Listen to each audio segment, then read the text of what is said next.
तर नमस्कार प्रेक्षक मित्र हो, आज आपण बघणार आहोत तुला शिकवीन चांगलाच धडा या मालिकेच्या आजच्या भागामध्ये खूप इंटरेस्टिंग असा ट्विस्ट शेवटच्या क्षणाला घडला आहे. तो बघण्यासाठी आपल्या चॅनलला सबस्क्राईब नक्की करून घ्या. तर त्या ठिकाणी चारुहास हे विचारतात, तू इतक्या दिवस का घरी आली नाही, तू कुठं होती? तर त्या ठिकाणी चारुलता म्हणते, मी खूप येण्याचा प्रयत्न केला पण मला काहीही आठवत नव्हतं, काही सुचत नव्हतं. तुमची खूप आठवण पण मला येत होती. चारुहास विचारतात, अगं पण आठवण येत होती, सगळं काही तुला आठवतंय, मग तू घरी यायला पाहिजे होतं ना. तर त्या ठिकाणी भुवनेश्वरी म्हणते, हो मी घरी यायला पाहिजे होतं, पण काय झालं, मला सगळं काही आठवतं, मी सगळं काही तुम्हाला सांगते. पण त्या ठिकाणी चारुहास म्हणतात, मग मला तू सांग, तू कुठं होती, काय करत होती, कसा तुझा ॲक्सिडेंट झाला? तर त्या ठिकाणी चारुलता म्हणते, माझा ॲक्सिडेंट एका जी पटरी असते त्या पटरीवरून बस चाललेली होती आणि खालीच ती नदीमध्ये बस कोसळली. कोसळल्यानंतर कशीबशी मी पाण्याच्या बाहेर आली आणि त्या ठिकाणी माझ्या डोक्याला खूप जास्त प्रमाणात मार लागला आणि मी त्या ठिकाणी एका आजीनं मला घरी नेलं. माझ्यावर उपचार केला. त्यांचे खूप उपकार झाले माझ्यावर, की मला माझ्यावर त्यांनी उपकार केला आणि उपचार पण केला. त्याबद्दल मी त्यांचे खूप आभारी आहे. त्याचबरोबर इथं मी जेव्हा कोल्हापूरमध्ये सापडत होती, मला असं वाटत होतं, की कोल्हापूरमध्येच माझं काहीतरी आहे. थोडंसं आठवल्यासारखं मला झालं. त्यानंतर ही मुलगी अक्षरा भेटली मला आणि अक्षराने मला 1-2 वेळेस बघितलं. त्यानंतर अक्षरानं ओळख पटल्यानंतर ती मला घरी घेऊन आली. अक्षराचे कसे आभार मानावं मला हेच कळत नाही. त्या ठिकाणी भुवनेश्वरी जी चारुहास आहे यांना पटवून सांगण्याचा प्रयत्न करत असते. तर त्याच पद्धतीनं तिनं हे पण सांगितलेलं असतं, की अधिपती कुठे आहे? अधिपतीची मला खूप आठवण आली. तर त्या ठिकाणी जे चारुहास आहे ते म्हणतात, ठीक आहे सगळं काही, पण आता तू इतके दिवसामध्ये घरी यायला पाहिजे होतं. तू इतके दिवस का बरं नाही आली घरी? आणि तुला माहिती आहे अधिपती खूप मोठा झाला आहे आता. त्यानंतर चारुलता म्हणते, हो तो मोठा तर झालाच असेल. तेवढ्या त्या ठिकाणी दुर्गा म्हणते, तुम्ही कोण आहात आणि इथं काय करताय? तुम्ही तर बहिरूपे आहे असं वाटतंय मला, असं दुर्गा त्या ठिकाणी म्हणते. त्यानंतर जी चारुलता असते ती म्हणते, तुम्ही कोण आहात? तुम्ही आमच्या मध्ये का बोलताय? तुमचा यांच्याशी काय संबंध? असे प्रश्न चारुलता ही चारुहास यांना विचारते. त्यानंतर जी अक्षरा असते ती म्हणते, तुम्ही थोडंसं मावशी शांत बसा. त्यांचं आधीच डोकं दुखतंय, तुम्ही आणखी त्रास देऊ नका त्यांना. त्यानंतर दुर्गा थोडीशी गप्प बसते. त्यानंतर अक्षरा म्हणते, आत्ताच त्या आल्या दमून, लगेच तुम्ही प्रश्नाचा मारा चालू केला.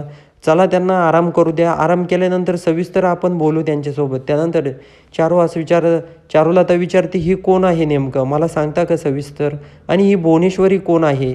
तर त्या ठिकाणी चारुहास म्हणतात, मी तुला सगळं काही सांगणार आहे. तू पहिलं आराम कर, त्यानंतर मी तुला सगळं काही सांगतो. तेवढं त्या ठिकाणी जी अक्षरा आहे ती म्हणते, चला मॅडम तुम्हाला मी रूममध्ये चला, तुम्हाला मी सगळं काही सविस्तर सांगते आणि आपण बसून बोलूया. तर दुसरीकडं जे अधिपती असतात ते ओमकारला सांगतात, की ओमकार काही तपास लागला का कुठं? त्यानंतर ओमकार म्हणतो, पोलिसांना फोन केला का रे भाऊ तू? त्यानंतर अधिपती म्हणतो, केला होता रे, पण ते पण असे उडवाउडवीचे उत्तरं देत आहे. त्यांचं उत्तर पण काही असं फिक्स मिळालं. तर दुसरीकडं चारुहास विचारतात, ठीक आहे तू आता बरं झालं आलीस इथं, तर मला खूप आधार वाटला आणि खूप बरं वाटलं मला. त्यानंतर अक्षरा म्हणते, चला मॅडम तुम्हाला खूप दुखत असेल तुमचं डोकं वगैरे. तर त्या ठिकाणी पण चारुलता विचारते, ही मुलगी कोण आहे? हिनं माझी खूप मदत केली. तर त्या ठिकाणी जे चारुहास आहे ते म्हणतात, की ही तुमची सून आहे, म्हणजेच अधिपतींची बायको आहे. त्या ठिकाणी चारुलता यांना खूप प्रश्न पडलेले असतात, की अधिपती आता सध्या काय करत आहे? आपण जे स्वप्न बघितले होते अधिपतीसाठी, हे सगळे स्वप्न पूर्ण झाले का? तो आता खूप मोठा अधिकारी असेल ना, खूप शिकला असेल तो अधिपती. तर त्या ठिकाणी चारुहास म्हणतात, मी तुझे स्वप्न पूर्ण करण्याचा खूप प्रयत्न केला, पण मी तुझे स्वप्न पूर्ण करू शकलो नाही. तर त्या ठिकाणी चारुलता म्हणते, काही हरकत नाही. आता मी आले या घरात.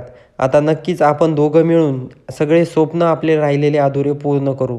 तर त्या ठिकाणी अक्षरा म्हणते, हो नक्कीच. त्या ठिकाणी अक्षरा म्हणते, चला आता चारुलता मॅडम तुम्हाला मी वर घेऊन जाते. त्यानंतर त्या अक्षरा त्यांना वर घेऊन जाते.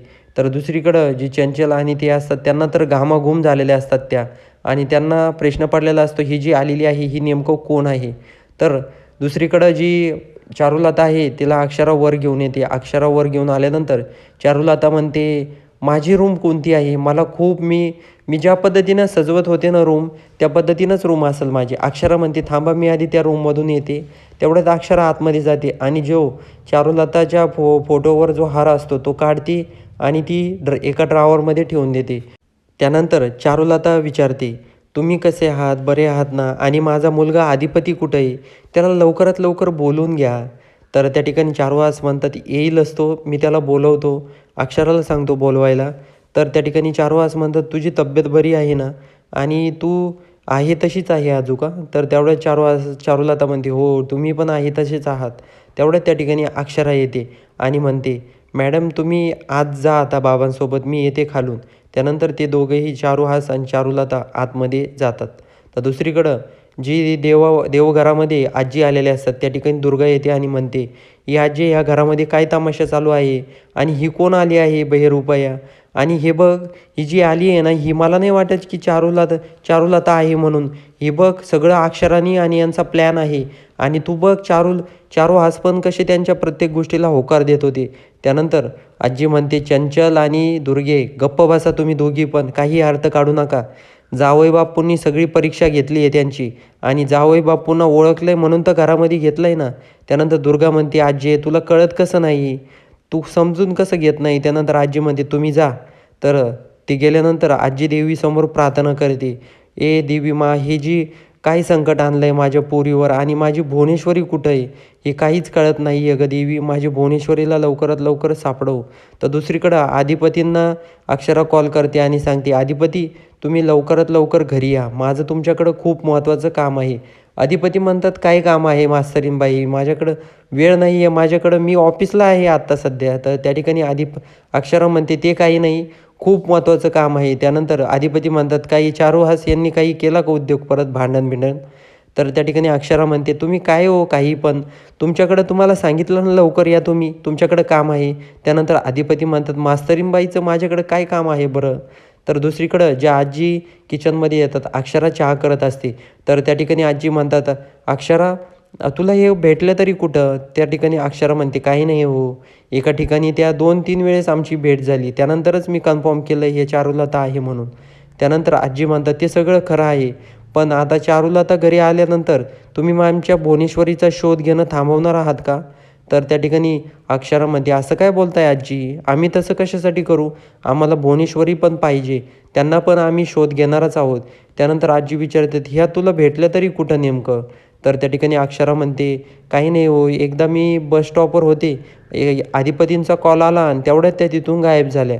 तर दुसऱ्याकडं तर दुसऱ्या वेळेस जेव्हा भेटलो आम्ही तर एक गाडीवाला त्यांना उडवणारा होता, तेवढ्यात मी त्यांना वाचवलं, अशीच आमची भेट झाली. त्यानंतर दुसरीकडं चारुहास आणि चारुलता घरामध्ये येतात. घरामध्ये आल्यानंतर त्यांच्या दोघांमध्ये तो फोटो बघून चारुलता म्हणते हा माझ्या लग्नातला फोटो आहे ना. त्यानंतर चारुहास म्हणतात हो आपल्या लग्नातला फोटो आहे, आणि खूप दिवसापासून मी जपून ठेवला आहे, आणि तुला आठवतं ही मूर्ती तू दिली होती मला, तशीच मी जपून ठेवली. त्यानंतर चारुलता म्हणते हो ना, तुम्ही फक्त माझ्या आठवणी जपून ठेवल्यात, पण मी अजूनही घरामध्ये नव्हते इतके दिवस, तुम्हाला वाईट नाही वाटलं. त्यानंतर चारुहास म्हणतात खूप आठवण आली गं तुझी, पण काय करणार, शेवटी अधिपतीसाठी मला जे काही आहे ते करावं लागलं. आता येणाऱ्या भागात काय होणार आहे हे बघणं गरजेचं आहे.